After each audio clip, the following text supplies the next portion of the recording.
Last term पे मैंने आप लोगों को KCL KVL क्लियर करने की कोशिश की थी। आई होप सो आप लोगों को KCL KVL क्लियर होगा। आज हमको पढ़ना है व्हीटस्टोन ब्रिज। क्या पढ़ना है आज हमको? Wheatstone bridge. तो व्हीटस्टोन ब्रिज बेसिकली ये बोलती है कि अगर ऐसे कॉम्बिनेशन में 4 रजिस्टर हैं और उन 4 रजिस्टर में आपको 3 रजिस्टर की वैल्यू फाइंड आउट हो तो आप व्हीटस्टोन ब्रिज की हेल्प से 4th रेजिस्टेंस की वैल्यू फाइंड आउट कर सकते हैं। आ रही है बात समझ में? इसमें एक होता है ये वेरिएबल रजिस्टर। ये कैसा रजिस्टर होता है? वेरिएबल। वेरिएबल मतलब समझ रहे हो, जिसकी वैल्यू को हम लोग क्या कर सकते हैं? वेरी करते हैं। तो व्हीटस्टोन ब्रिज बेसिकली किस फंक्शन पे वर्क करता है कि ये 4 रेजिस्टेंस का अरेंजमेंट होता है इस तरीके से कि इसमें एक अननोन रेजिस्टेंस की वैल्यू हम मेजर कर सकते हैं जब हमको 3 रजिस्टर की वैल्यू अच्छे से पता हो। इसके प्रिंसिपल की बात करें तो इसका प्रिंसिपल छोटा सा होता है कि अगर जब हम इसको इस तरीके से बैलेंस करें कि इस ब्रांच की करंट 0 हो जाए, इस ब्रांच की करंट कितनी हो जाए? 0, तो उस कंडीशन में P अपॉन Q काय के इक्वल होता है R अपॉन S के। तो यहाँ पर R कैसा रेजिस्टेंस है? वेरिएबल। R की वैल्यू को इस तरीके से हम लोग वेरी करते हैं, R की वैल्यू को हम इस तरीके से वेरी करते हैं कि इसके अंदर फ्लो होने वाली करंट कितनी हो जाए? 0। तो अगर इसके अंदर फ्लो होने वाली करंट कितनी हो गई? 0, तो उस कंडीशन में P अपॉन Q काय के इक्वल होता है? R अपॉन S के। तो यहाँ से हम है ना P, Q और R की वैल्यू हमको नोन है तो हम इजीली काय की वैल्यू निकाल सकते हैं? S की। मुद्दा ये नहीं, मुद्दा ये कि इसका प्रूफ कैसे होगा। तो बहुत अच्छे से समझने की कोशिश करना इसका प्रूफ। इसका प्रूफ अपन एक डायग्राम पहले अच्छे से बना लें। P Q P Q R S A B C D, नीचे कनेक्ट करी बैटरी V वोल्ट की। यहाँ पर हम लोगों ने लगाया गैल्वेनोमीटर। गैल्वेनोमीटर का रेजिस्टेंस रहता है बेटा, गैल्वेनोमीटर का रेजिस्टेंस हम लोगों ने मान लिया कि G है। गैल्वेनोमीटर का रेजिस्टेंस कितना है? G। अब आप अच्छे से समझते हुए चलना, जहां डाउट है वही पूछते हुए चलना। KVL, यहां से करंट चली I, इसमें गई I1, तो इसमें कितनी जाएगी? I minus I1। इस यहां से I1 आई, इसमें गई IG, तो इसमें कितनी चली जाएगी? I1 minus IG। यहाँ से आप देखो तो ये आ रही है, यहाँ से ये आ रही है, तो इसमें यहाँ पर I माइनस I1 आ रही है, यहाँ से IG आ रही है, तो इसमें कितनी चली जाएगी? I minus I1 plus IG। इन दोनों को प्लस करोगे तो I1 कैंसिल, IG कैंसिल, खाली I बच जाएगा। अब आप ढंग से देखें तो यहाँ पर बेसिकली आपके पास 3 लूप बन चुके हैं। तीनों लूप को हम लोगों को सॉल्व करना रहेगा कैसे भी करके, पर इसमें तीसरे लूप की जरूरत पड़ती नहीं है। मेनली फंडा इन 2 से हम लोग निपटा लेंगे। इसमें एक स्टैंडर्ड करंट की डायरेक्शन मान ली ये वाली, तो ये मान ली, तो ये माइनस में माइनस I1P, इस ये भी काय में माइनस में, ये क्योंकि ये सपोर्ट कर रहा है यहाँ पे फॉर, यहाँ पे एग्जाम्पल, यहाँ पे इसका रेजिस्टेंस कितना होता है? G, तो वही माइनस IgG प्लस, ये प्लस में, क्यों प्लस में? क्योंकि ये अपोज कर रहा है। I minus I1 into R equal to 0।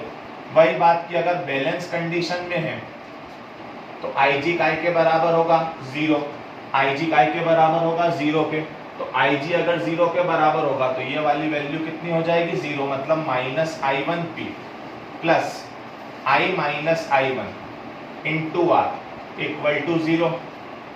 Clear है ये? तो ये हो जाएगा I minus I1 into R equal to I1P, तो यहाँ से P अपॉन R की वैल्यू आ जाएगी I minus I1 upon I1। Equation 1 इसको भूल जाओ। अब आगे अपन इसको सॉल्व करें दूसरा रूल लेके, तो उसमें एक स्टैंडर्ड डायरेक्शन मान लो, जो माननी हो ये मान ली। तो ये सपोर्ट में, ये अपोज में, ये भी अपोज में, जो इच्छा वो मान सकते हो। तो I1 minus IG into Q plus I, ये कहाँ में आएगा? माइनस में, plus I minus I1 plus IG into S plus ये प्लस में क्यों, क्योंकि ये भी अपोज में, IG into G equal to 0। वापस वही बात करूं बैलेंस कंडीशन की, तो IG कितना होगा 0, तो IG 0 होगा, तो ये इक्वेशन बन जाएगी minus I1 Q, IG 0 plus I minus I1 IG 0 into S, IG 0 तो ये पूरा 0। इसको लास्ट में यहाँ पर सॉल्व करें तो I1 क्यू को उधर ले जाओ तो ये वापस हो जाएगा I minus I1 into S equal to I1 Q. तो यहाँ से आप लोग वैल्यू निकाल लीजिए, जैसे वहां से आप लोगों ने निकाली थी P अपॉन R की, यहाँ से निकाल लीजिए Q अपॉन S की, तो Q अपॉन S की वैल्यू आ गई I minus I1 upon I1 equation 2 on comparing 1 and 2। वो भी I minus I1 upon I1 के बराबर, ये भी I minus I1 upon I1 के बराबर, मतलब P अपॉन R काय के बराबर हो जाएगा Q अपॉन S, या फिर P अपॉन Q काय के इक्वल हो जाएगा R अपॉन S। इसी चीज को हम लोग बोलते हैं व्हीट स्टोन ब्रिज, इसी चीज को हम लोग बोलते हैं wheat stone bridge. I hope so आपको ये क्लियर होगा।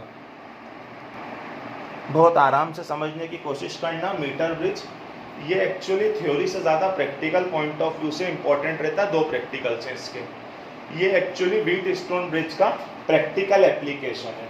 तो वाइवा में सबसे पहला क्वेश्चन बनता है मीटर ब्रिज आता है तो ये किस प्रिंसिपल पे वर्क करता है, तो किस प्रिंसिपल पे वर्क करता है, ये व्हीट स्टोन ब्रिज के प्रिंसिपल पे वर्क करता है। तो बेसिकली आप लोगों ने नहीं देखा हो तो आगे देखेंगे आप लोग। आपके स्कूल में ऐसी है ना एक मतलब लकड़ी की बॉक्स टाइप बना हुआ होगा, उसमें एक स्केल लगी हुई होगी 100 सेंटीमीटर की। यहाँ पर ऐसे ना उसमें बोर्डिंग होगी, तो बाकी सर्किट हम बनाते हैं। यहाँ पर 2 एंड के बीच में हम लोग लगाते हैं एक रेजिस्टेंस बॉक्स। क्या लगाते हैं, एक रेजिस्टेंस बॉक्स। और यहाँ पर 2 एंड के बीच में लगाते हैं शंट रेजिस्टेंस। क्या लगाते हैं, शंट। शंट ये वो रेजिस्टेंस है जिसकी वैल्यू हमको फाइंड आउट करना है, जिसकी वैल्यू हमको क्या करना है, फाइंड आउट करना है। बहुत अच्छे समझ के चलना। होता क्या है बेसिकली ये होता है कि यहाँ पर एक वायर रहती है, नाइक्रोम वायर रहती है जनरली। तो यहाँ पर जो वायर रहती है वहां पर हम लोग क्या करते हैं, हमारे पास ये गैल्वेनोमीटर से होते हुए यहाँ होती है एक जॉकी एक तरह के ना, जॉकी क्या रहती है, जॉकी से हम लोग ना इसको टच करके ये देखते हैं कि गैल्वेनोमीटर में डिफ्लेक्शन 0 कब आएगा। जॉकी पे हम क्या कर, जॉकी से हम लोग क्या करते हैं, वायर को टच करते हैं अलग अलग पॉइंट पे, इस तरीके से टच करते हैं ये देखने के लिए कि गैल्वेनोमीटर में डिफ्लेक्शन 0 कब आएगा। क्योंकि जब गैल्वेनोमीटर में डिफ्लेक्शन 0 आएगा इसका मतलब वो कैसी कंडीशन हो गई, बैलेंस कंडीशन। और बैलेंस कंडीशन हो गई तो व्हीट स्टोन ब्रिज के हिसाब से P अपॉन Q काय के इक्वल होना चाहिए R अपॉन S के। तो ये यहाँ पर हम लोग मान लेते हैं ये 100 सेंटीमीटर की वायर है, तो हम मान लेते हैं कि 1 सेंटीमीटर का रेजिस्टेंस है R ले। तो यहाँ पर जो L अगर मान लीजिए नल पॉइंट आया L सेंटीमीटर पे, तो L सेंटीमीटर का रेजिस्टेंस कितना हो जाएगा, LR। पूरी लेंथ 100 माइनस, पूरी लेंथ 100 इधर वाला L हो गया, तो इधर वाले 100 माइनस L सेंटीमीटर का कितना हो जाएगा, 100 माइनस L इंटू R। अब जब हम लोग बात करें तो हमने इस वाले रेजिस्टेंस को P मान लिया और इस वाले रेजिस्टेंस को हम लोगों ने मान लिया Q। तो वही चीज है कि जब हम लोग बात करेंगे बैलेंस कंडीशन, बैलेंस कंडीशन मतलब जब IG काय के बराबर होगा 0 तो P अपॉन Q काय के इक्वल होता है R अपॉन S के। तो P काय के बराबर L, Q काय के बराबर, P काय के बराबर मतलब ये रेजिस्टेंस मतलब L इंटू R, ये काय के बराबर 100 minus L into R, R काय के बराबर, R तो R और S। तो यहाँ पर ये छोटे r से छोटा r क्या हो गया, कैंसल। तो यहाँ से हम लोग S की वैल्यू निकाल सकते हैं। S की वैल्यू हो जाती है R into 100 minus L upon L। S की वैल्यू आ जाती है R into 100 minus L upon L। ये बहुत इंपॉर्टेंट टॉपिक है प्रैक्टिकल के हिसाब से, जहाँ डाउट है वहाँ पूछ लेना है। दोनों टॉपिक अच्छे से कर लेना। Thank you.